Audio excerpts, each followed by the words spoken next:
사람은 누구나 살아가면서 어떤 불가능한 그런 상황 가운데 이렇게 처하기도 합니다. 그러나 우리는 그 불가능을 가능으로 이렇게 바꿀 수가 있습니다. 요즘 한국에서 육상계에서 주목을 받고 있는 선수가 바로 우상혁 선수입니다. 이 선수인데 여러분들은 이 우상혁 선수를 기억하실 것입니다. 지난 베이징 올림픽 때 높이뛰기 분야에서 이제 4위를 했는데 이제 3위까지가 이제 메달이 주어지지 않습니까? 동메달. 다른 사람 같으면은 4위 했다고 막 울면서 땅을 칠 것인데 이 우상혁 선수는 4위를 하고 나서도 이렇게 외쳤죠. 괜찮아라고 외치면서 환하게 웃으면서 이렇게 사람들에게 인사를 그런 한 모습을 여러분들은 기억할 것입니다. 그런데 이 우상혁 선수가 요새 굉장히 뛰어난 그런 성적을 보이고 있습니다. 그래서 지난주에 이렇게 발표를 했는데 높이뛰기 분야에서 세계 랭킹 1위를 이렇게 기록했더라고요. 그래서 공식 랭킹 세계 1위가 되었습니다. 그런데 원래 이 우상혁 선수는 높이뛰기 선수를 할 만한 그런 신체적인 조건을 가지고 있지 않았습니다. 왜냐하면은 교통사고가 났는데 교통사고의 여파로 인해서 발이 짝발이 됐대요. 그래서 한 발은 크고 한 발은 작고 그런 상황입니다. 육상 선수가 짝발이면 굉장히 이렇게 큰 핸디캡이죠. 그래서 이제 운동을 할 때도 그냥은 못하고 어떤 특수한 신발을 신어야만이 이렇게 할 수가 있는 것입니다. 그리고 이제 높이뛰기 분야의 선수들은 키가 보통 190이 막 넘고 이렇게 키가 굉장히 큰데 세계적인 그런 선수들은 우상혁 선수는 그들에 비하면은 그렇게 크지 않은 그런 상황이었습니다. 그리고 이제 또 한 가지는 우상혁 선수가 이제 이 높이뛰기 분야에 이렇게 하려고 했는데 이제 그 높이뛰기 분야에 우리나라 기록을 가지고 있는 그런 사람이 이런 이야기를 한 거예요. 기록을 가지고 있는 사람이 어떤 이야기를 했냐면 너는 안 된다.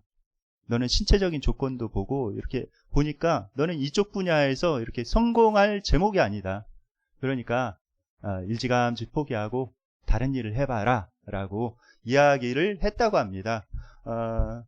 그런데 우상혁 선수는 그럼에도 불구하고 도전한 거예요. 보통 이렇게 한국 신기록 가지고 있는 사람은 그런 얘기를 하면은 굉장히 낙담했을 거예요. 그러지 않겠습니까? 그쪽 분야의 권위자인데, 우리나라에서는 최고의 권위자인데 그 사람이 그렇게 이야기를 하면은 보통 사람 같으면 굉장히 낙담하고 아이고 이거는 내 분야가 아닌가 보다 하고 이제 그만뒀을 텐데 우상혁 선수는 그러지 않았다고 그래요. 나는 할 수 있다. 그럼에도 불구하고 나의 한계를 뛰어넘을 수 있다는 것을 보여주겠다 해가지고 아주 맹연습을 이렇게 했다고 합니다. 굉장히 긍정적인 그런 마인드를 가지고 굉장히 노력을 하고 그래서 지금 세계 랭킹 1위를 이렇게 찍고 있는 것이죠. 여러분은 어떤 한계에 부딪혔을 때 어떤 반응을 보이십니까? 어떤 내 인생의 한계에 부딪혔다. 이런 상황에서 어떻게 할 수가 없다. 이런 상황에서 여러분들은 어떤 반응을 보이십니까? 우리가 인생의 한계에 부딪혔을 때 우리는 어떤 반응을 보여야 할까요? 오늘 말씀을 통해서 그것을 살펴보고자 합니다. 예수님께서 이제 가버나움에 이렇게 가셨습니다. 예수님께서 갈릴리에서 이제 주로 활동을 하셨는데 그 다음으로 가장 많이 활동을 하신 곳이 가버나움입니다. 제가 가버나움 사진을 이렇게 넣어놨는데 가버나움에서 예수님께서 많은 그런 기적들을 행하셨어요. 근데 이 가버나움은 도시인데 굉장히 발달된 도시라고 합니다. 그곳에 세관이 있고 어떤 그런 생활시설들이 잘 갖춰져 있는 그런 곳이었어요. 그곳에서 예수님께서 머물면서 많은 그런 말씀을 가르쳤고 기적을 행하셨습니다. 이 가버나움 지역은 또 이 베드로의 장모가 살고 있는 지역으로도 이렇게 유명하죠. 그래서 예수님께서 이 가버나움 지역에서 어떤 기적을 행하시고 그러므로 인해서 사람들이 이제 예수님의 소문을 많이 듣게 되었습니다. 그렇지 않겠습니까?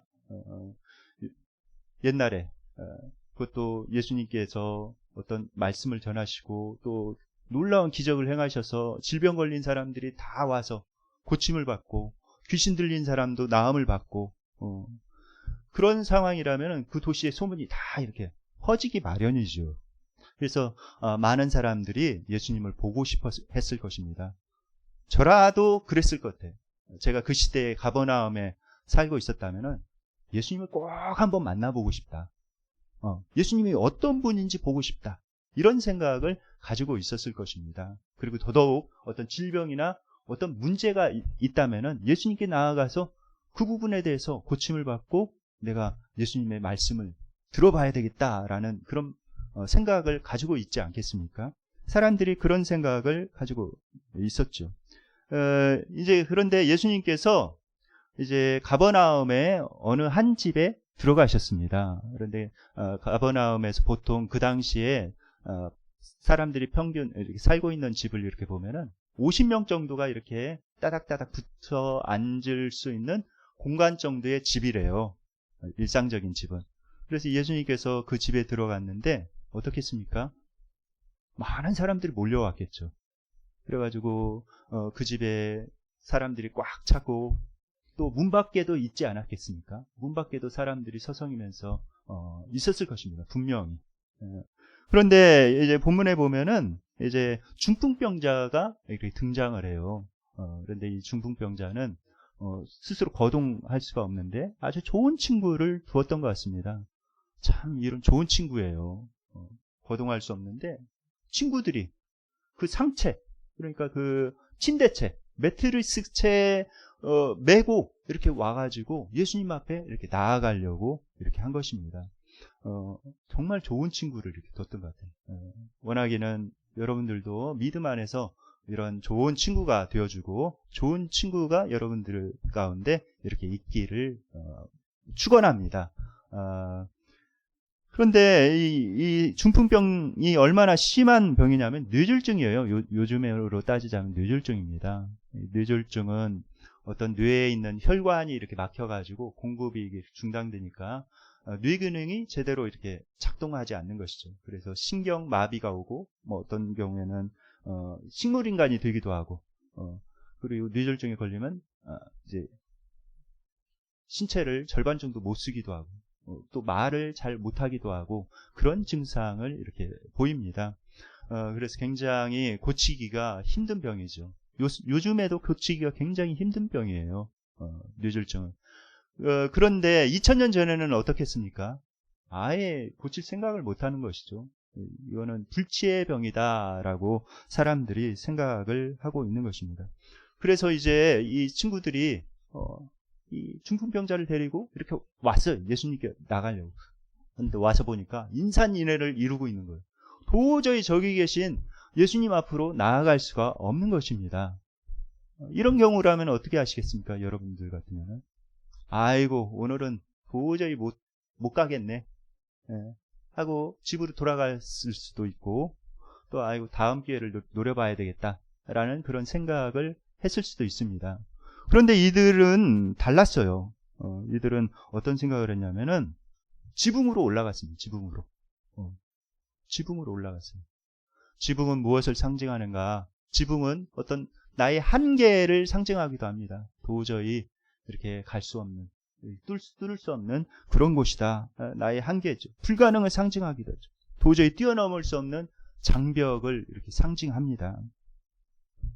때로 인생을 살다가 이러한 지붕과 같은 한계에 봉착하기도 하죠. 그럴 때 여러분들은 어떻게 하시겠습니까? 대부도를 이제 그 얘기를 하기 전에 우리가 어떤 도저히 넘지 못할 장벽을 만났을 때 거기에서 좌절하고 그냥 좌절하면은 그냥 거기에서 끝인 것이죠. 그러나 어떤 그런 장벽을 만났을 때 내가 마음을 바꾸고 어떻게든 해보려고 하면은 거기에서 이제 길이 생깁니다.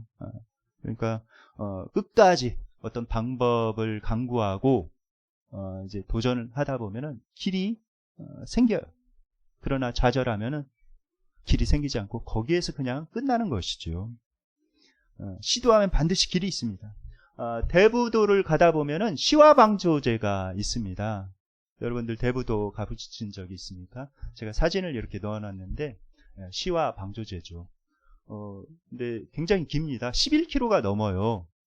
대부도에 이제 차를 타고 이 방조제 길을 이렇게 쭉 운전하고 가다 보면은 야, 이렇게 길다. 누가 이 바다를 막을 생각을 했을까라는 그런 생각을 합니다. 이렇게 긴 바다를. 누가 막을 생각을 했을까요?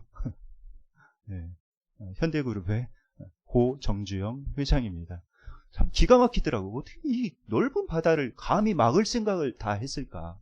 야, 참 스케일이 대단하다. 어떻게 그런 생각을 할 수가 있을까? 저는 정말 감탄하게 되었습니다. 이곳은 이제 세계 제1위 조력발전소인데 1년에 50만 기가와트를 이렇게 생산할 수가 있답니다. 이 물살을 이용해서. 그런데 이 50만 기가와트는 50만 가구가 사용할 수 있는 그런 전력이라고 그래요. 그러니까 우리 김포보다도 훨씬 큰 도시가 사용할 수 있는 그 전기가 거기에서 생산이 되어지는 것입니다. 대단하죠. 그런데 이 고정주영 회장이 이 시화 방조제를 이렇게 만들면서 굉장히 난관에 부딪혔다고 그래요. 직원들이 이렇게 공사를 진행하다가 그것이 물살이 빠르지 않습니까? 그러니까 조력발전소를 만든 것이죠. 물살이 빨라서 거기를 막으려고 뭐 돌이나 뭐 이런 것들을 거기다 딱 놓으면은 그것이 굴러가가지고 도저히 막을 수가 없었다는 거예요. 그래가지고 직원들이 와서 회장님 이건 도저히 안 됩니다. 물살이 빨라가지고 그냥 이게 막을 수가 없어요. 그냥 굴러가 버립니다. 이거는 할 수 없는 공사인 것 같습니다. 그러자 이 정주영 회장이 할 수 있는 게 뭐든지 하려고 하면 된다. 이렇게 이야기를 하고 어떤 방법을 강구해봐라. 이렇게 해가지고 결국 방법을 이렇게 만들어냈어요. 그 방법은 뭐냐면은 스웨덴에서 폐유조선, 그러니까 어마어마하게 큰 23만 톤 규모의 폐유조선을 구입한 것입니다. 여러분들이 타고 다니는 차가 1톤, 2톤 정도 되죠. 23만 톤이라면 어마어마하게 큰 유조선입니다. 그 폐유조선을 사가지고 그 유조선을 거기에 가라앉혀가지고 유속을 낮춰서 거기에 공사를 이렇게 진행했다는 거예요. 도저히 보통 사람 같으면 거기 난관을 부딪혔을 때 아이고 여기가 끝이다, 이거는 불가능하다 하고 물러섰을 텐데 이분은 그렇지 않은 것이죠. 결국 그 공사를 완성해 냈습니다. 그런데 어떻게 이분은 그런 생각을 다 가질 수가 있었을까요? 바다를 막을 생각도 대단한데 거기에서 그 불가능하다고 생각이 되는 그런 일들을 뚫고 결국 시화 방조제를 완성을 했습니다. 어떻게 그렇게 할 수 있었을까요? 이분에게는 특수한 철학이 있습니다. 바로 빈대 철학인데 이분이 이제 젊었을 때 굉장히 가난했죠. 가난해서 인천 부두에 가서 막노동을 이렇게 했다고 합니다. 막노동을 열심히 하고 그다음에 돈을 절약하기 위해서 그곳에서 이제 막노동하는 일꾼들이 같이 사는 공동 그런 숙소에서 이렇게 살았대요. 근데 요새는 숙소가 좋죠. 근데 그때 당시에는 그 숙소가 그냥 바닥에서 사람들이 그냥 이렇게 누워서 자는 그런 정도의 그런 숙소였습니다. 그래서 여러 사람들이 이게 바닥에서 누워서 자는데 굉장히 열악하죠.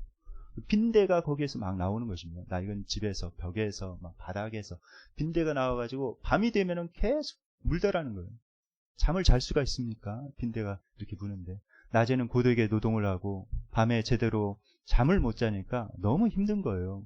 그래가지고 생각을 해냈습니다. 딱 보니까 저기 테이블이 있는 거예요. 넓은 테이블이 있어서 저 위에 자면은 빈대가 그 위까지는 못 올라오겠지라고 생각을 하고 이렇게 자는데 아닌 걸 거기까지 빈대가 와서 이렇게 무는 것입니다.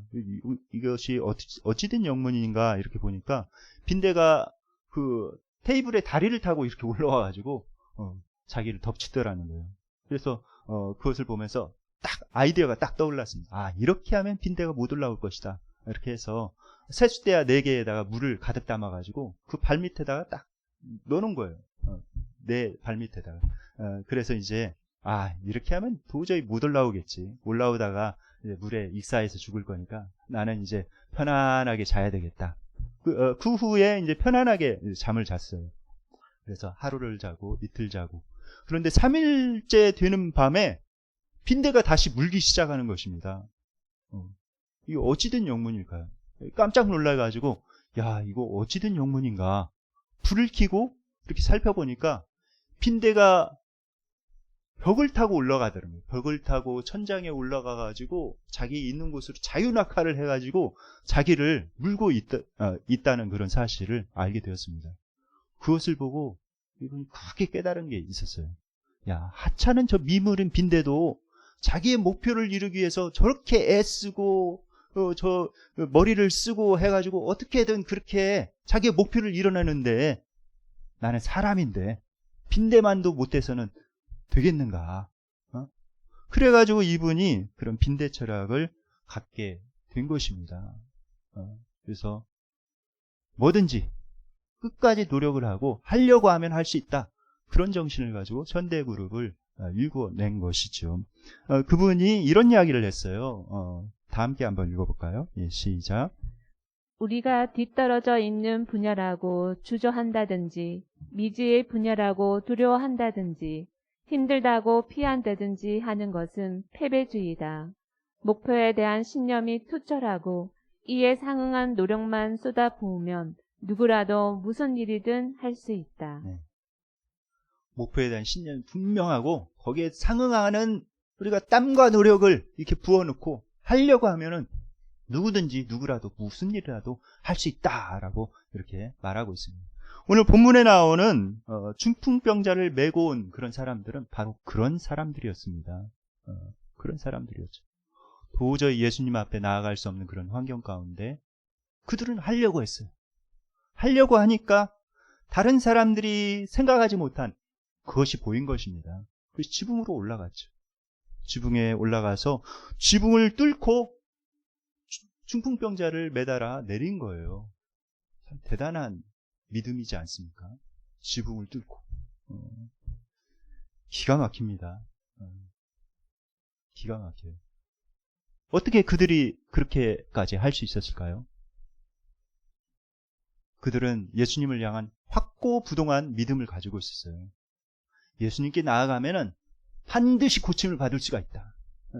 이런 확고부동한 그런 믿음이 있었기 때문에 그렇게 할 수가 있었던 것이죠. 어떻게든 예수님께 나아가야 된다. 정말 우리가 하나님을 정말 확실하게 믿는다면 행동이 수반이 됩니다. 그래서 톨스토이가 이런 이야기를 했죠. 행동을 수반하지 않는 믿음은 참 믿음이 아니다 라고 이렇게 이야기를 했습니다. 정말 믿는다면 그렇게 행동하지 않겠습니까? 그러니까 정말 중요한 거예요. 그런 믿음의 행동이 기적을 불러일으키는 것입니다. 그런데 오늘 예수님께서 그 모습을 보고 화를 내실 수도 있었어요. 예수님 입장에서 한번 생각해 보세요. 집에 들어가서 말씀을 많은 사람들에게 이렇게 전하고 있습니다. 제가 말씀을 전하고 있는데 이 상황에서 지붕 뜯으면 어떤 소리가 나요? 막 쿵쾅쿵쾅 소리가 나지 않겠습니까? 그때 당시에 집들은 이렇게 나무 위에다가 거기다 어떤 나무 이파리라든지 흙이라든지 이런 걸 넣고 그 위에 뭐 어떤 슬라브 지붕처럼 그런 것들을 올려놨다고 했는데 그걸 뜯게 되면 어떻게 돼요? 막 소음이 나고 막 흙가루가 떨어지고 먼지가 나고 막 그런 것이죠. 그것도 지붕도 적게 뜯었습니까? 중풍병자를 달아내려면은 아마 굉장히 많이 뜯었을 것입니다. 그러면 막 그 소음이 나면서 먼지가 떨어지면서 굉장히 이렇게 예수님께서 말씀 전하기 힘든 그런 상황 가운데 처해 있었겠죠. 그런데 예수님께서는 화를 내시지 않으셨어요. 그들을 보면서 이렇게 말씀하셨습니다. 오늘 본문 5절 말씀 읽겠습니다. 시작. 예수께서 그들의 믿음을 보시고 중풍병자에게 이르시되 작은 자야 내 제사함을 받았느니라 하시니. 네. 그들의 믿음을 보셨습니다. 그들이 왜 그렇게 하는지를 예수님께서 아셨어요. 그 의도가 무엇인지. 믿음이 있기 때문에 그 믿음을 가지고 이렇게 하고 있구나 하는 것을 보시고 예수님께서 소자야 내 죄사함을 받았느니라 이렇게 말씀하셨죠. 믿음이 참 중요합니다. 믿음이 참 중요해요. 인간관계에 있어서도 이 믿음이 참 중요하죠. 믿음이 있어야 그 인간관계가 성립을 합니다. 그리고 믿어줘야 그렇게 사람이 변화되는 것 같아요. 부모의 가장 매력은 뭔가? 부모, 또 어머니의 매력, 아버지의 가장 큰 매력은 뭔가? 누가 그 자식에게 뭐라고 하더라도 나는 내 자식 믿어. 원래 그런 애가 아니야. 잠시 지금 방황하는 것 뿐이지 원래 그런 애가 아니야. 내 자식은 분명히 잘 될 거야. 너는 잘 될 거라 믿는다. 이런 믿음을 가지고 있을 때 그 자녀가 잠시 방황하더라도 제대로 이렇게 돌아오는 것이죠. 제가 알고 있는 한 집사님은 젊었을 때 굉장히 이렇게 방황을 했대요. 여자분이신데 막 술 마시고 굉장히 뭐 나쁜 애들과 어울려서 굉장히 방황을 많이 했다고 합니다. 그런데 올바로 돌아오게 된 계기는 어머니가 그럼에도 불구하고 나는 너를 믿는다. 어머니가 굳건하게 됩니다. 그 어머니의 신뢰를 바탕으로 해서 다시 돌아와서 지금 굉장히 신실한 믿음의 사람이 되었습니다. 사람이 그 부모의 매력은 여기 있는 것 같아요. 아버지의 매력, 어머니의 매력은 여기 있는 것 같습니다. 이 믿음이 굉장히 중요하죠. 믿어주면은 결국 움직이게 됩니다. 하나님과의 관계에서도 마찬가지인 것 같아요. 우리가 하나님을 향해서 굳건한 믿음을 가지고 흔들리지 않고 하나님을 믿고 기도하고 하나님께서 말씀하신 것을 믿음으로 순종해 나갈 때 하나님께서 움직이기 시작하십니다. 히브리서 11장 6절 말씀 다 함께 읽겠습니다. 시작. 믿음이 없이는 하나님을 기쁘시게 하지 못하나니 하나님께 나아가는 자는 반드시 그가 계신 것과 또한 그가 자기를 찾는 자들에게 상 주시는 이심을 믿어야 할지니라.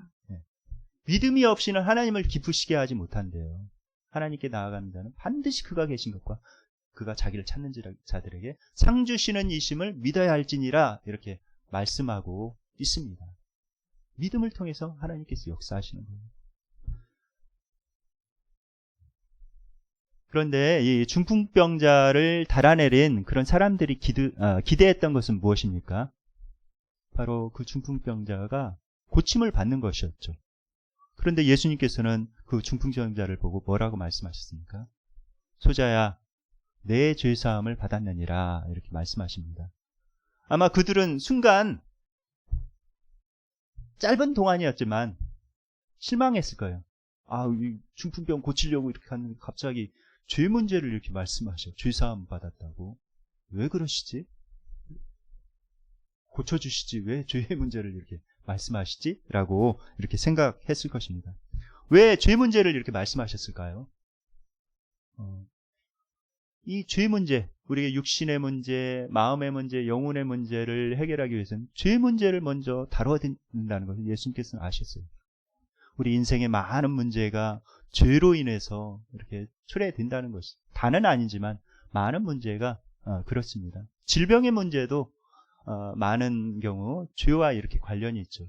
내 개인적인 죄와도 관련이 있을 수도 있고 특별히 공동체적인 죄, 요새는 환경오염, 사람들이 환경을 함부로 해가지고 그 환경오염으로 인해서 사람들이 질병에 이렇게 걸리기도 합니다. 그러니까 이 죄 문제를 해결해야 된다는 것이죠.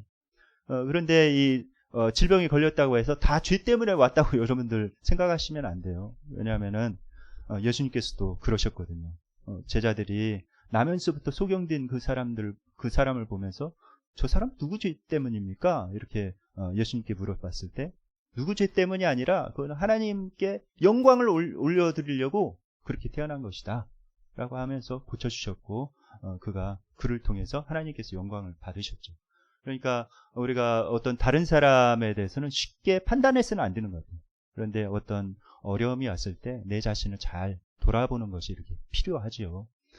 그래서 예수님께서는 이 사람의 문제를 해결해 주기를 원했습니다. 죄의 문제를 먼저 해결해 주시기를 원했어요. 이거는 죄로 인한 이런 질병이 왔다.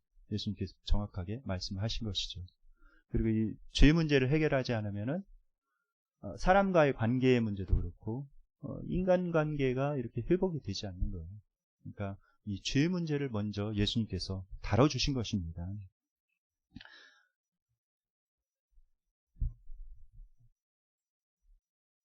그런데 이 죄 문제를 얘기했을 때 주변의 사람들의 반응은 어떠했을까요? 거기에 있는 서기관들은 어떻게 생각했을까요? 이 죄 문제를 얘기했을 때 서기관들은 이렇게 생각할 수가 있습니다. 아니, 죄를 사해 주신다고? 지가 하나님이야? 라고 이렇게 생각했을 거예요. 아니, 하나님 앞에서 제사를 드려야지. 예? 이렇게 하나님께 죄 사해 주시는 그런 통로, 제사를 통해서 이렇게 드려야지. 어떻게 사람이 죄를 사할 수 있어? 이건 신성모독이다. 라고 예수님을 공격할 수가 있었습니다. 신성모독하면 어떻게 돼요? 돌을 던져가지고 그 자리에서 사람을 죽일 수도 있었어요. 그때 당시. 그런데 예수님께서 왜 내 죄사함을 받았느니라 라고 이렇게 말씀하셨을까요? 그런 위기 가운데 이렇게 처할 수도 있는데 그것은 예수님께서 이러시기 위함이었습니다. 9절 10절에 이렇게 나와 있죠. 다 함께 한번 읽어볼까요? 시작. 중풍병자에게 내 죄사함을 받았느니라 하는 말과 일어나 내 상을 가지고 걸어가라 하는 말 중에서 어느 것이 쉽겠느냐. 그러나 인자가 땅에서 죄를 사하는 권세가 있는 줄을 너희로 알게 하려 하노라 하시고 네. 중풍병자에게 말씀하시되 네. 예수님께서 그렇게 하신 이유는 의도적으로 그들에게 알려주시기 위함이었습니다. 예수님이 죄 사하는 권세가 있음을 알려주기 위해서. 그래서 예수님께서 일어나 내 자리를 들고 걸어가라 이렇게 먼저 말씀하실 수도 있었지만은 이 사건을 통해 사람들에게 예수님께서 메시아이시고 죄 사하는 권세가 있음을 그들에게 확실하게 보여주기 위해서 그러신 거예요. 그래서 예수님께서 이제 그 중풍병자에게 명령을 하십니다. 일어나 내 상을 가지고 걸어가라. 예수님께서 이렇게 명령을 하시자 그가 딱 일어나서 많은 사람들이 보는 앞에서 당당하게 그 상을 들고 걸어가는 것입니다. 그의 중풍병이 다 치유함 받은 것이죠. 놀라운 일이 이렇게 벌어졌습니다. 이 놀라운 일이 어떻게 벌어졌는가? 그 친구들의 믿음에 의해서 그렇게 벌어진 거예요. 예수님께 나아가면 반드시 예수님께서 고쳐주신다. 예수님께서는 해결하지 못하실 일이 없다. 예수님께 나아가는 그런 난관, 이런 어려움도 있지만은 그것을 반드시 뚫고 지나가면은 예수님께만 나아가면은 반드시 치유함 받는다라는 확고한 믿음이 있었고 그들은 그러한 믿음의 바탕 위에 그런 믿음의 순종을, 믿음의 행동을 해나갔던 것입니다. 그래서 놀라운 그런 기적이 있었고 그것을 통해서 하나님 앞에 영광을 드릴 수가 있었습니다. 여러분들에게는 어떤 인생의 어려움들이 있습니까? 예수님께 나아가면 반드시 그 문제는 해결함 받습니다. 단지 우리가 흔들리지 않는 믿음, 하나님께서는 무슨 일이든 하실 수 있다. 천지를 지으신 하나님, 또 사망 권세를 이기시고 부활하신 그 예수님께서는 못할 일이 없으시다 라는 것을 확고하게 믿고 주님께 기도하고 또 주님께서 말씀하신 대로 우리가 행동하며 순종해 나갈 때 우리의 삶 속에 놀라운 일이 벌어질 줄 믿습니다. 이제 이 말씀을 묵상하면서 하나님 앞에 기도하는 시간을 갖도록 하겠습니다.